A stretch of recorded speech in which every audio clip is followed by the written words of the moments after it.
laziness, but also, and there may be a connection here, for composing Cocaine and After Midnight. Both songs covered by his #1 fan, Eric Clapton, who, for once, doesn't appear in this report. No, God is not everywhere. Those of you who haven't already guessed his name should be ashamed, of course. It's Cale, who's back again after an absence of 6 years. And today, he's back talking to Rapido.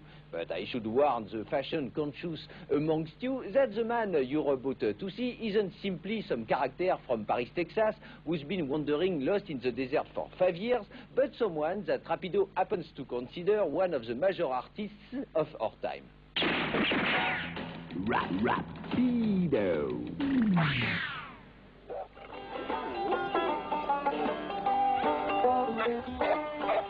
From his ranch near the Mexican border, Cale explained what he'd been doing during his 6-year break. Mainly touring. So I was living in a trailer for a while and you know, watched a lot of TV. Up in L.A., so you can't drive around in a car, so I got a bike, and I'd go, you know, do everything by a bike. You know, because if you get in a car, it takes you forever to go anywhere in L.A. anymore. And so, you know, I'd ride around on a bike and do, you know, basically semi-retired, as they say.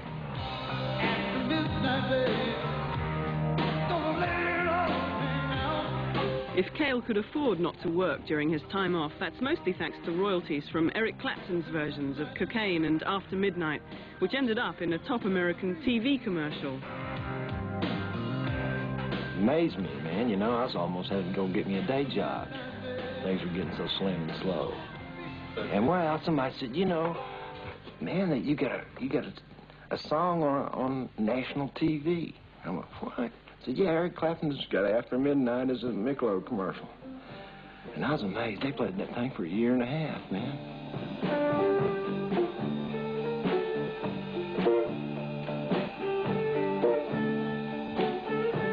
Other artists have had bigger hits with Cale's songs than he has himself.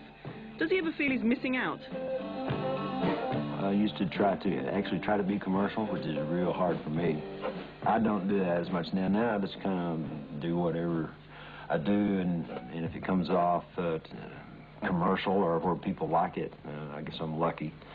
It's real hard to even get one thing that a lot of people like. So, but I not lately. I haven't approached trying to make money in the music. That's why I kind of, the last contract I had, I kind of just got tired of making, you know, I got to be a grind. It wasn't any fun anymore, and I didn't get music to make money. I got into have fun. Hey, she used to be a hustler. Somebody told her wrong. She used to be a hustler. Somebody stole her around.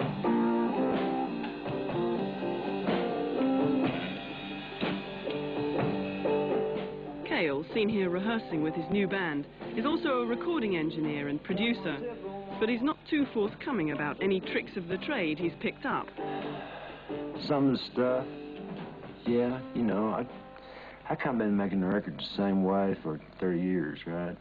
It's kind of, you know, I don't know, that's what your definition of a producer is, I guess, is, if you could define that, I might be able to tell you some more, but, you know, I just go in and turn on the tape, have them turn on tape recorders and try to play and try to get it right. And most of the times you don't.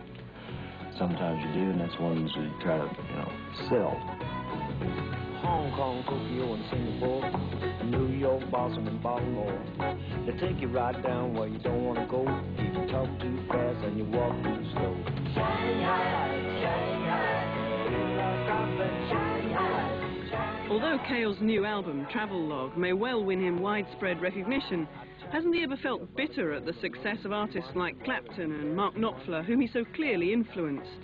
I guess you might say I'm not very famous with a lot of people, you know, but I was kind of a background person. I was always a guitar player in the background, mixers, background is a tech person, you know, you never see them. And songwriting's actually kind of a background deal. I didn't really, most of my songs, I was hoping somebody would interpret it, could really sing, and could really make a good, clean record out of it. I'm real lucky that I have what it is. I don't have to get up anymore and go to work.